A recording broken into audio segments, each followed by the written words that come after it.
العالمين والعاقبة للمتقين والصلاة والسلام على سيد المرسلين أما بعد قال الله تبارك وتعالى في كلامه المجيد أعوذ بالله من الشيطان الرجيم بسم الله الرحمن الرحيم وعهدنا إلى إبراهيم وإسماعيل أن طهرا بيتي للطائفين والعاكفين والركع السجود وقال تعالى في موضع آخر إنا أنزلناه في ليلة القدر وما أدراك ما ليلة القدر ليلة القدر خير من ألف شهر صدق اللہ العظیم۔ محترم بزرگوں، عزیز ساتھیوں،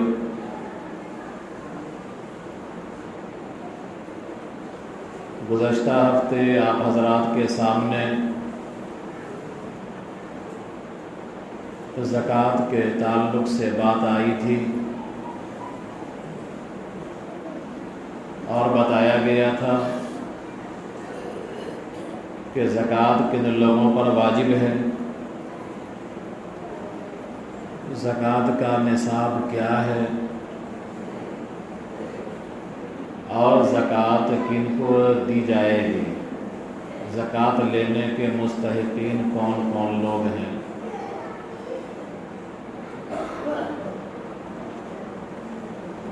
الحمدللہ مجموعی اعتبار سے مسلمان اس ماہ مبارک میں زکوٰۃ جیسے اہم فریضہ کو ادا کرتے ہیں۔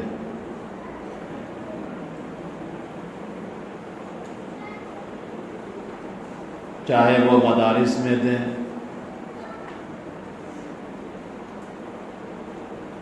چاہے وہ اپنی بستی اور سماج میں غریب اور دبے کچلے لوگوں کو دیں، لیکن مجموعی اعتبار سے الحمدللہ لوگ 2.5% اپنی زکوٰۃ نکالتے ہیں۔ اگر نہیں نکالتے تو اتنے بڑے بڑے ادارے، اتنے مدرسے، لاکھوں مدرسے جو ہندوستان میں چل رہے ہیں اور لاکھوں غریب نادار طلبہ طالبات جو مختلف مدارس میں پڑھ رہے ہیں، یہ نظام کیسے چلتا؟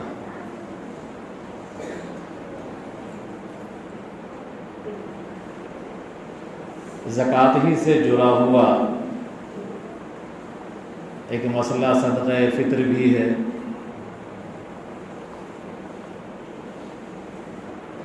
کہ روزہ ہم لوگ رکھتے ہیں، روزے میں کچھ کمیاں کوتاہیاں ہو جاتی ہیں، کچھ بے ادبیاں ہو جاتی ہیں، کچھ لغزشیں ہو جاتی ہیں، کچھ بھول چوک ہو جاتی ہے،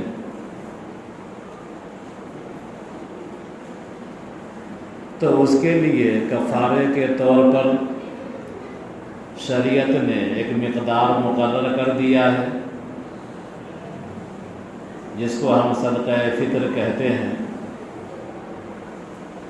کہ صدقہ فطر نکالا جائے۔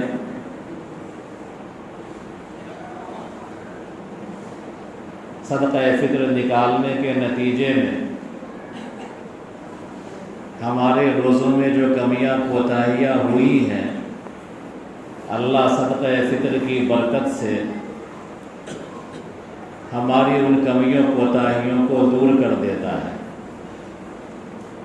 صدقہ فطر کی مشروعیت کا اعلان فرماتے ہوئے جناب نبی کریم صلی اللہ علیہ وسلم نے فرمایا کہ صدقہ فطر روزوں کی پاکیزگی کا ذریعہ ہے اور غریب اور غربا کے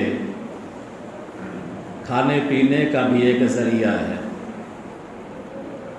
کہ ہم 50-60 روپیہ نکالتے ہیں اپنی طرف سے، اپنے چھوٹے چھوٹے بال بچوں کی طرف سے، اپنے ماتحت اور پرورش میں رہنے والے نابالغ افراد کی طرف سے ہم نکالتے ہیں۔ اس نکالنے کے نتیجے میں ہمارے روزے میں جو کمیاں کوتاہیاں ہوئیں وہ بھی دور ہو گئی، اور ہم نے یہ رقم کسی غریب کو دے دیا، کسی یتیم کو دے دیا، کسی بے سہارا کو دے دیا، اس کے گھر میں بھی خوشی آ گئی، اس کے لیے بھی عید کا سامان ہو گیا، وہ بھی عید کی خوشی میں شریک ہو گیا۔ تو جس طرح ہم زکوٰۃ نکالتے ہیں اسی طرح ہم کو صدقہ فطر بھی نکالنا چاہیے۔ زکوٰۃ بھی صاحب نصاب پر لازم ہے اور صدقہ فطر بھی صاحب نصاب پر لازم ہے، لیکن زکوٰۃ کے لیے نصاب پر سال کا گزرنا شرط ہے۔ اس مال کا جو مال ہے آپ کے پاس سونا چاندی یا اور دیگر مال اس کا بڑھنے والا ہونا ضروری ہے کہ اس مال سے اگر کمایا جائے تو مال بڑھ جائے گا، لیکن صدقہ فطر کے لیے نصاب پر سال کا گزرنا شرط نہیں ہے، اور صدقہ فطر کے لیے مال کا نامی ہونا، بڑھنے والا ہونا شرط نہیں ہے۔ یہ آدمی بھی عید الفطر کی صبح صادق کے وقت 52.5 تولہ چاندی کا یا 7.5 تولہ سونے کا مالک ہو گیا، اس سے پہلے سے مالک ہے یا اسی وقت ہو گیا، تو اس کو چاہیے کہ وہ اپنی طرف سے، اپنے چھوٹے چھوٹے نابالغ بال بچوں کی طرف سے، اپنے پرورش میں رہنے والے افراد کی طرف سے صدقہ فطر وہ ادا کر دے۔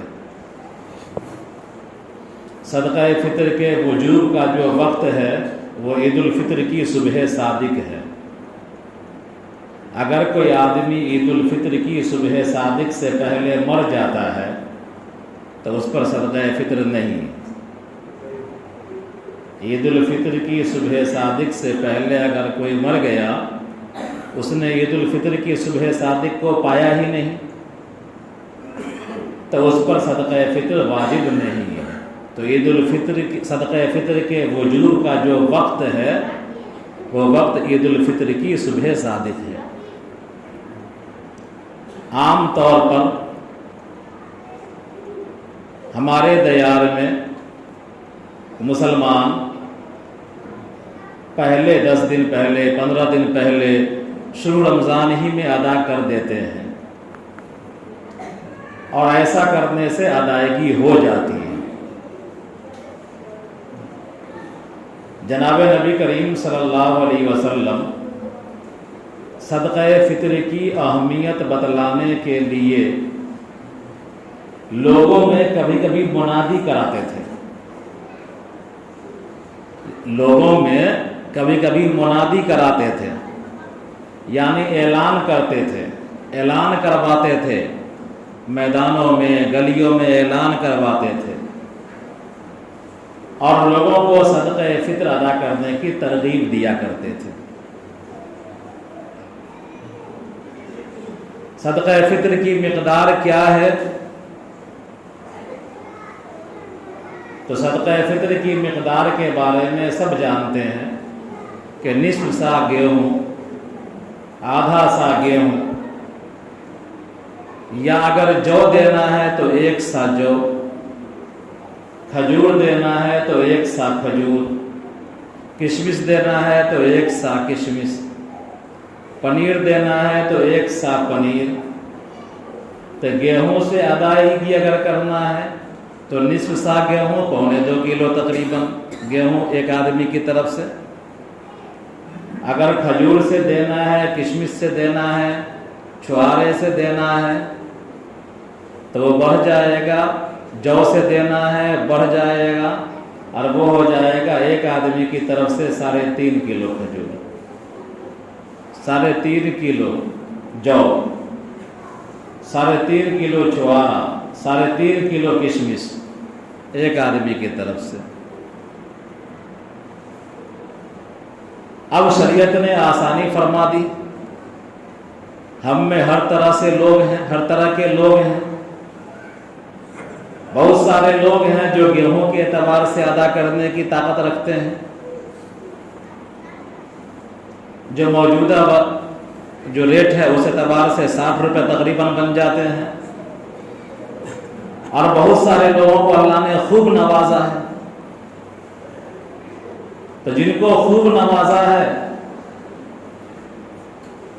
وہ کھجور کے ذریعے سے ادا کریں، اس کی قیمت کے ذریعے سے ادا کریں، کشمش کے ذریعے سے ادا کریں، جو کے ذریعے سے ادا کریں۔ جو مڈل کلاس کے لوگ ہیں، اوسط درجے کے لوگ ہیں، وہ گیہوں کے اعتبار سے ادا کریں، 60 روپے کے اعتبار سے۔ یہ شریعت نے ہم کو اختیار دیا ہے، تو کم سے کم صدقہ فطر کی جو رقم بنے گی، لوگ جو ادا کر رہے ہیں ابھی گیہوں کے ریٹ کے اعتبار سے، وہ 60 روپے بن رہی ہے تقریباً، آگے پیچھے ہو سکتا ہے، کوئی حتمی ہم کو ریٹ معلوم نہیں ہے۔ آپ کے یہاں کا 1.25 کلو گیہوں کا ریٹ، یہ کم سے کم لوگوں کو ادا کرنا ہے، اور اس کے مستحقین بھی وہی ہیں۔ کن کو دینا ہے؟ تو اس کے مستحقین بھی وہی ہیں جو زکوٰۃ کے مستحق ہیں، جن کو آپ زکوٰۃ دیتے ہیں انہی کو آپ صدقہ فطر بھی دیں گے۔ اللہ تبارک و تعالی ہم سب کو صدقہ فطر کی عبادت بھی ادا کرنے کی توفیق عطا فرمائے، خلوص اور للہیت کے ساتھ۔ اسی سے جڑا ہوا ایک مسئلہ ہے فدیے کا۔ لوگ پوچھتے ہیں کہ ہم روزہ نہیں رکھ پا رہے ہیں اور ہم کو امید بھی نہیں ہے کہ ہم روزہ رکھ سکیں، تو جو آدمی روزہ نہ رکھ سکے رمضان المبارک میں، اور اس کو امید بھی نہ ہو کہ آئندہ ہم اتنے صحت مند ہو جائیں گے کہ ہم روزہ رکھ سکیں، ہم روزوں کی قضا کر سکیں، ایسا بیمار آدمی ہے، تو وہ آدمی فدیہ ادا کرے گا، ہر روزے کا ایک فدیہ دے گا، اور فدیے کی جو مقدار ہے، ایک روزے کا ایک فدیہ، اور فدیے کی جو مقدار ہے وہ مقدار صدقہ فطر کی مقدار برابر ہے۔ یعنی جتنا آپ صدقہ فطر نکالتے ہیں ایک آدمی کی طرف سے، اتنا فدیہ آپ نکالیں گے ایک روزے کا۔ ایک آدمی کا صدقہ فطر 60 روپیہ بنتا ہے، تو ایک روزے کا فدیہ بھی 60 روپیہ ہو جائے گا۔ پورے ایک مہینے کا جو روزہ نہ رکھنے کا جو فدیہ ہوگا وہ 1800 روپے تقریباً کم سے کم بن جائیں، کم سے کم۔ زیادہ سے زیادہ کوئی آدمی 18,000 ادا کر دے، 18 لاکھ ادا کر دے، غریبوں کو دان کر دے، اللہ نے اس کو اتنی استطاعت دیا ہے، وہ روزہ نہیں رکھ سکا ہے اور نہ رکھنے کی امید ہے، تو پوری پراپرٹی لٹا دے، غریب غربا میں تقسیم کر دے، کون روکے گا؟ تو فدیہ جو ہے ایک روزے کا فدیہ ایک صدقہ فطر ہوتا ہے، اس کو یاد کر لیں۔ فدیے کا مسئلہ ختم ہوا۔ میں نے آیت پڑھی ہے، آیت کا تعلق اعتکاف سے ہے، اور جو حدیث پڑھی ہے آیت کا تعلق بھی اعتکاف سے ہے اور لیلۃ القدر سے ہے۔ ہم لوگ آخری عشرے میں چل رہے ہیں، آخری عشرہ آج سے شروع۔ پہلا عشرہ رحمت کا تھا، دوسرا مغفرت کا، اور یہ آگ سے چھٹکارے کا عشرہ شروع ہو گیا۔ کتنی عبادتیں ہیں اس میں، ہر لمحہ قیمتی ہے، اسی میں لیلۃ القدر ہے، اسی آخری عشرے میں اعتکاف ہوتا ہے، اور عام طور پر صدقہ فطر بھی ہم اسی آخری عشرے میں ادا کرتے ہیں۔ لیلۃ القدر کے بارے میں کیا کہنا؟ اللہ تبارک و تعالیٰ نے آیت اتار کر کے بتلا دیا، اِنَّا أَنزَلْنَاهُ فِي لَيْلَةِ الْقَدْرِ، کہ ہم نے اس قرآن کو لیلۃ القدر میں اتارا ہے۔ وَمَا أَدْرَاكَ مَا لَيْلَةُ الْقَدْرِ، اور آپ کو کیا معلوم کہ لیلۃ القدر کیا ہے؟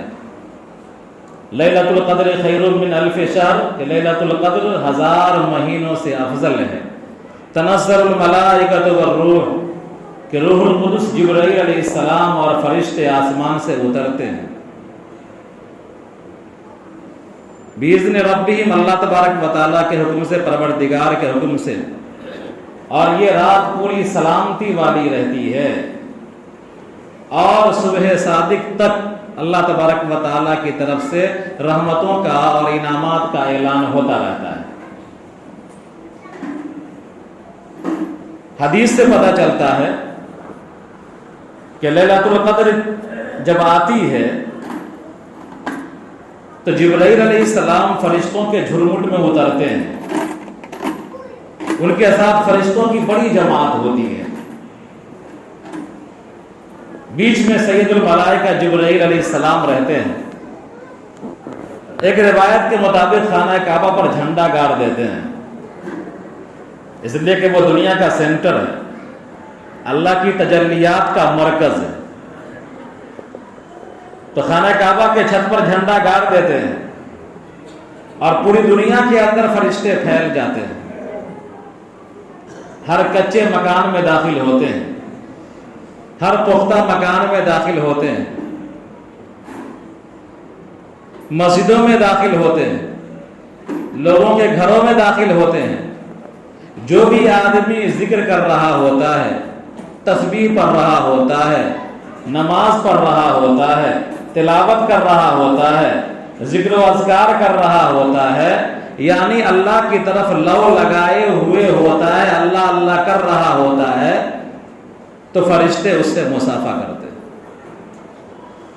اب کتنے بڑے اعزاز کی بات ہے کہ ہم گھر میں اللہ اللہ کر رہے ہیں، اپنے ٹوٹی پھوٹی چٹائی پر، بستر پر، ٹوٹی پھوٹی کرسی پر بیٹھ کر کے، یا مسجدوں میں مچھر بھی کاٹ رہا ہے، اللہ اللہ بھی کر رہے ہیں، پریشان بھی ہیں، لیکن فرشتے آ کر کے ہم سے مصافحہ کر رہے ہیں۔ یہ کتنا بڑا اعزاز ہے انسان کا، ایک بندہ مومن کا۔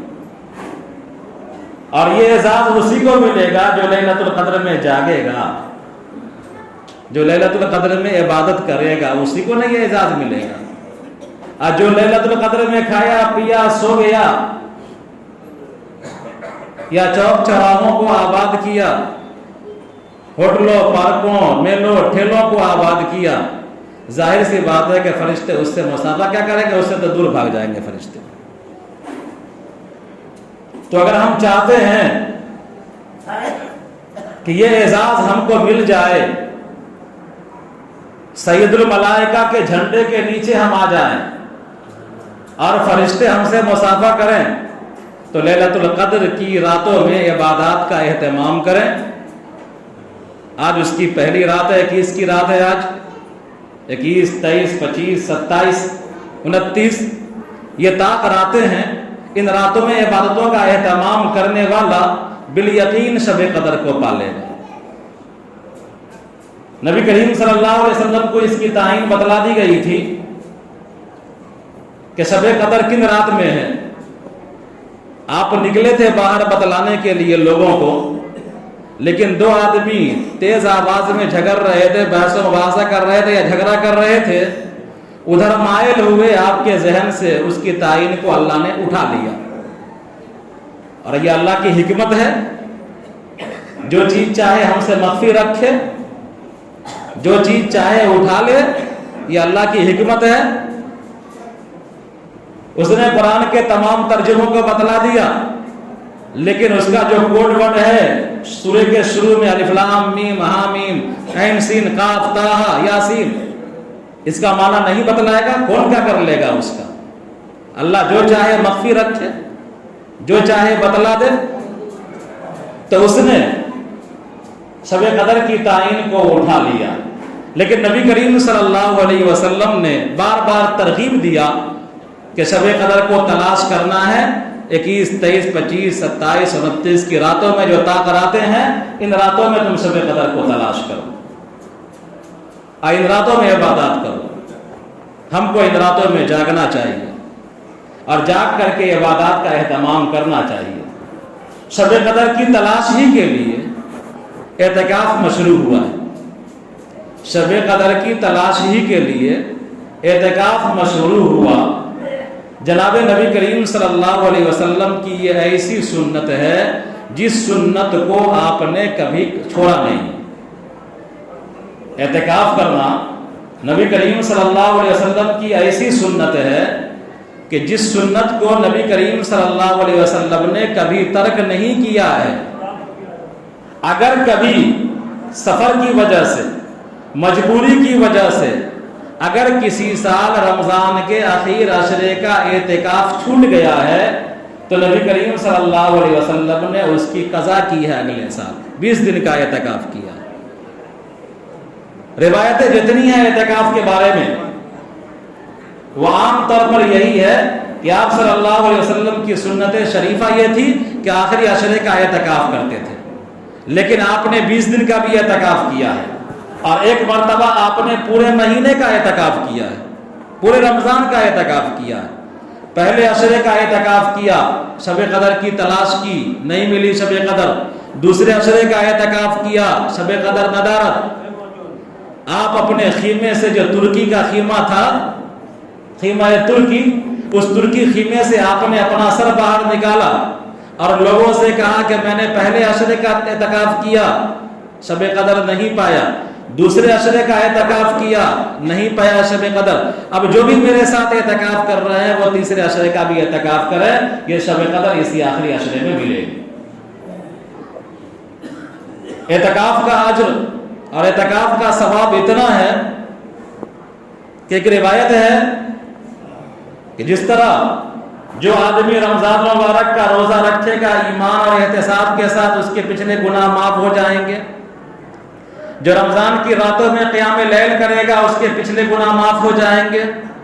اسی طرح اعتکاف کے بارے میں ہے، لیلۃ القدر کے بارے میں ہے کہ لیلۃ القدر میں جو بھی قیام کرے گا اس کے پچھلے گناہ معاف ہو جائیں گے، اور اعتکاف کے بارے میں بھی ہے کہ جو آدمی اعتکاف کرے گا آخری عشرے کا اس کے ہی پچھلے گناہ معاف ہو جائیں گے۔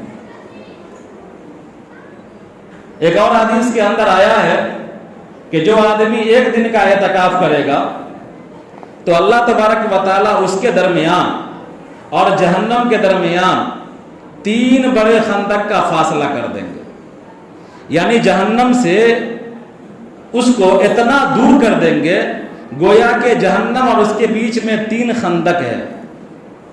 لوگوں کو تعجب ہوا کہ 3 خندق کی چوڑائی کتنی ہے، لمبائی کتنی ہے، تو فرمایا کہ ہر خندق کی چوڑائی آسمان و زمین کے برابر۔ یعنی اگر کوئی آدمی ایمان کے ساتھ، احتساب کے ساتھ، اللہ کی رضا کے لیے اگر ایک دن کا اعتکاف کرتا ہے تو گویا کہ 3 آسمان زمین کے برابر جو چوڑائی ہے، اتنا دور وہ جہنم سے چلا جاتا ہے۔ جب اتنا دور جہنم سے چلا جائے گا تو کہاں جائے گا؟ جنت میں نہ جائے۔ تو اعتکاف کی بڑی فضیلت ہے۔ کسی شاعر نے کہا کہ ادھر تم در نہ کھولو گے ادھر ہم در نہ چھوڑیں گے، ادھر تم در نہ کھولو گے ادھر ہم در نہ چھوڑیں گے، حکومت اپنی اپنی ہے کہیں تیری کہیں میری۔ ارے ہماری حکومت ہمارے بس میں یہ ہے کہ آپ کے گھر میں ہم آ جائیں، دھرنا دے دیں، ہم روئیں، ہم گر گرائیں، یہ ہماری حکومت ہے۔